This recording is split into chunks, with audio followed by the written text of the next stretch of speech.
Hi, this is John Harrison with Life Made Conscious in Cincinnati, Ohio.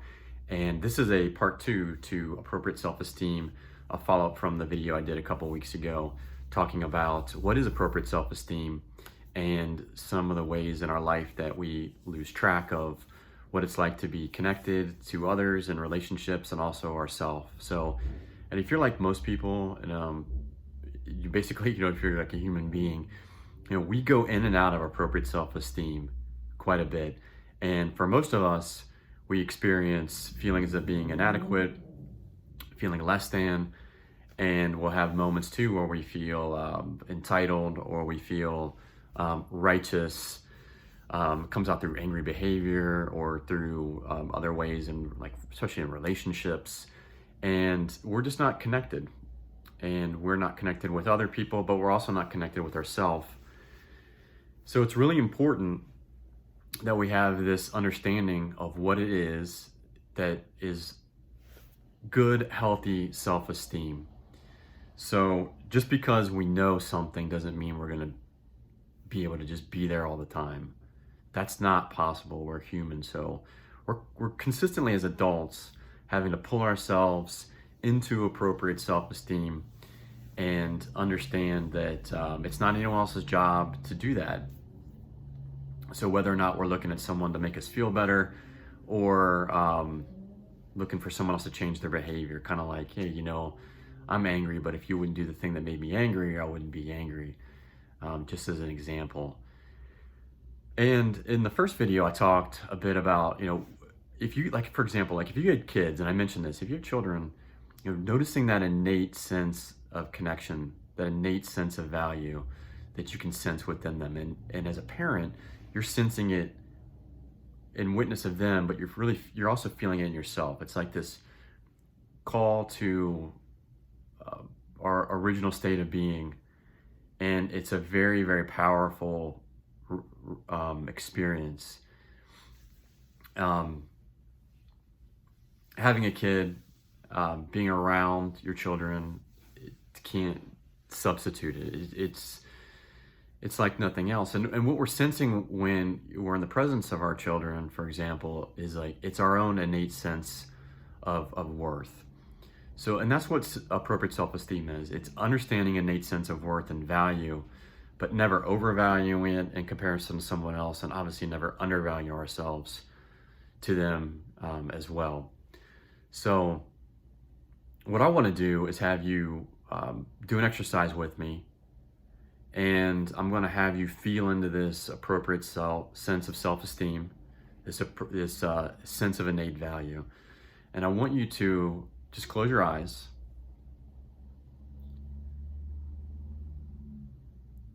And I want you to think of a time or a place that you felt grounded or peaceful, where you felt included, connected, you felt like everything was right. This could be an actual physical place, like a vacation spot. It could be a time in your life that you felt at peace. Maybe it was at a family member's house, like for holidays. Or it could have been in relationship with someone like a grandparent.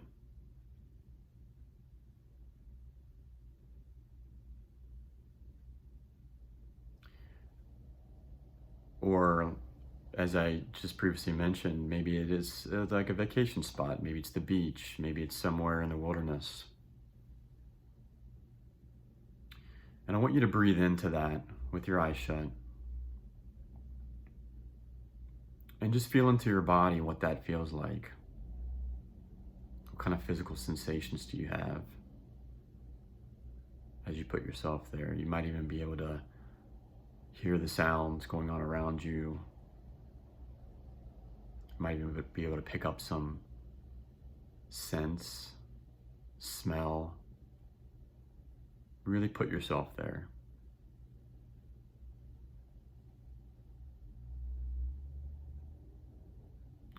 and notice how you feel.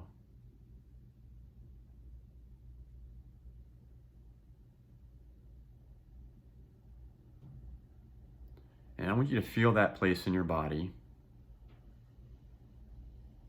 and really focus your attention to that spot in your body. Maybe it's in your heart area,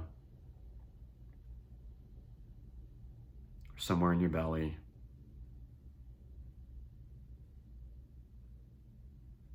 And then I want you to expand that feeling almost in a way so it covers you like you're in a bubble.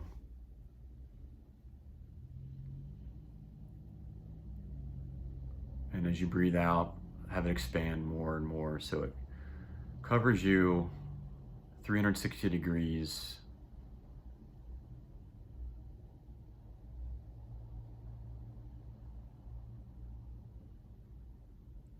And this can be a clear bubble, can be opaque, could be smooth like glass, whatever you want it to be. And in your mind, I want you to take your hand out and touch this protective barrier.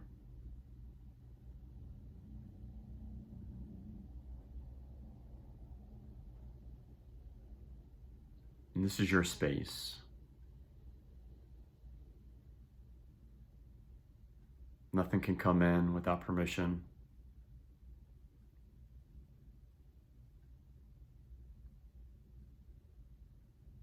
No other thoughts or emotions can penetrate this. This is for you.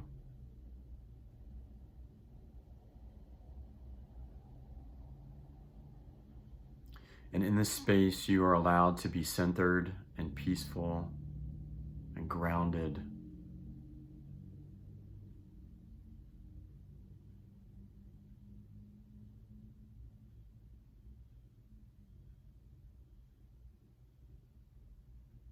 This is your protection. It holds intact your innate sense of self and value.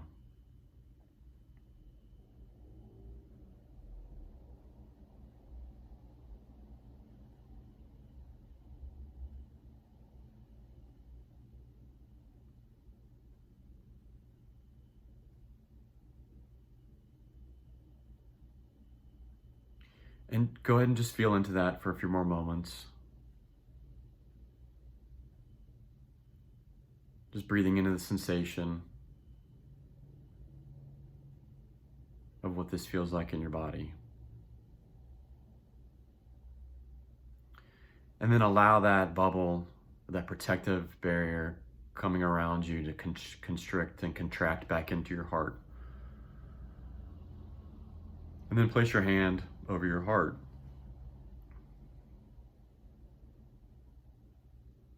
Feeling it one more time. And then as you're ready, open your eyes.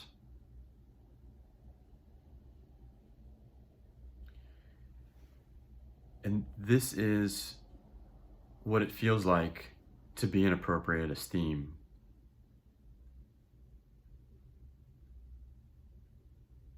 There's no extreme emotion or sensation here. It's just a feeling of groundedness or being peaceful. And so wherever you need to go in your mind, whatever memory you need to draw upon, you can always go back there. And as a child, you'd be more apt to go there quicker or easier. It's more in your innate nature. And then as an adult, it becomes more and more difficult. We have obviously a lot more responsibilities and distractions and things we have to deal with, obligations.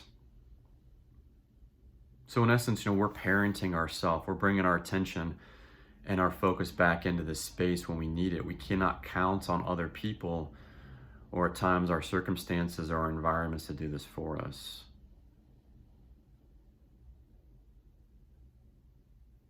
All right, so when we are feeling less than or we're feeling inadequate, we can go into that space, the one we just practiced, and we're able to pull ourselves up.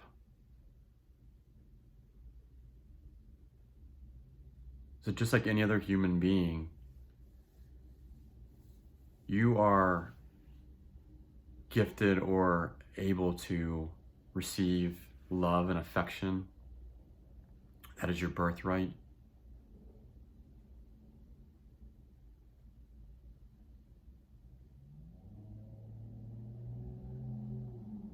And as an adult, it's our responsibility to make sure that we're able to do that for ourselves when we need it. Especially in relationships. Relationships are challenging, intimate relationships, relationships with family. Those can be challenging, even at work with other people. Those can be difficult. The opposite of that is pulling ourselves down. And what makes this really challenging is that it doesn't necessarily feel bad to be in a one-up position or feel better than someone else or feel entitled in our situation or our environment. And we really have to even do more work than when we're bringing ourselves up. So it's really putting limits for ourselves, breathing into the awareness that this other person that we're talking with or we're having conflict with in the moment is just the same as we are.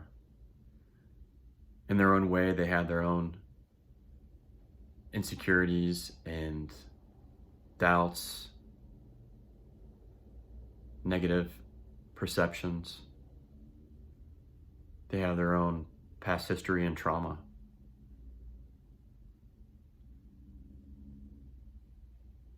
And when we're in this one-up position, frequently we have feelings of resentment or anger, irritation. We might be passive-aggressive here, or cut off or indifferent. And that's really hard on ourselves. It's hard on our body. It's hard on our hearts. Holding on to anger, as if you're familiar with Terry Real, Terry would say, when we're in a place where we're not withholding forgiveness or we're holding on to resentment, it's like drinking poison and hoping that the other person dies. It's really hard on our body to hold on to this anger or resentment. Even if we're right, it's still hard. It's still hard for our body. It's hard for our heart. So we're going back to the same place that we practiced, where we're still able to be of worth and value, but we're also recognizing that to do that appropriately, we have to bring ourselves down. So breathing into that feeling of that sensation of anger or resentment or irritation and bringing ourselves down. It takes practice. When you're in a relationship, this will come up a lot. Like if you're arguing with your spouse, and you might be able to practice this the next time that you have an argument by just taking a moment just to breathe. Like taking an inhale, feeling into your body, and asking yourself, like, is the next thing I'm going to say be helpful? Not only to the other person, but to your relationship or even to your own well-being. Is this feeling I'm having worth the conflict and the negative feelings I'm having? And if the answer is no, which it likely is, see if you can bring yourself back down, okay? Another indicator of being in this place of appropriate self-esteem is that in this spot, we do not hold judgment.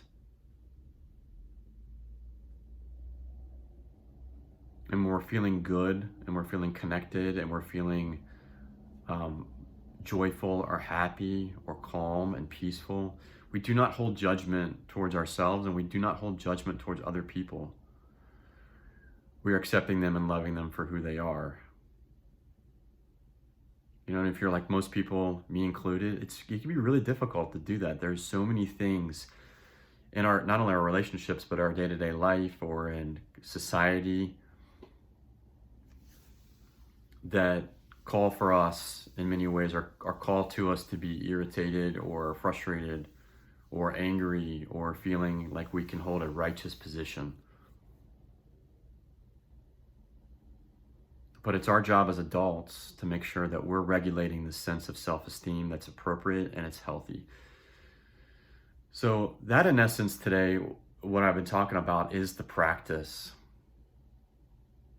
And feeling into our body is a big part of that. Now, the mind won't get that. Your logical mind can't necessarily make sense that it's very important to tune into your body to understand what you're feeling, but that's really where our mood is controlled and our temperament. It's in understanding and accepting our emotions. So the practice begins with coming down to our body and understanding what it is we're feeling. Okay. And knowing that just because there's something we're coming across or dealing with that we don't like, whether it's with another person or a circumstance, as adults, we're still responsible for regulating and guiding ourselves back to this spot. So give that a try. It's going to be challenging, but give that a try. And it really is kind of the basis of mindfulness. If you're familiar at all with mindfulness or any type of mindfulness practice, that's what this is. So what you can do, notice any negative self-talk, harmful self-talk, beating yourself up, going the opposite way, irritation, passive aggressiveness, righteousness in terms of your opinion or beliefs on or with somebody else. And again, especially in your closer relationships. And see if you can bring yourself back down to that place. And see what happens. So I hope you found this useful.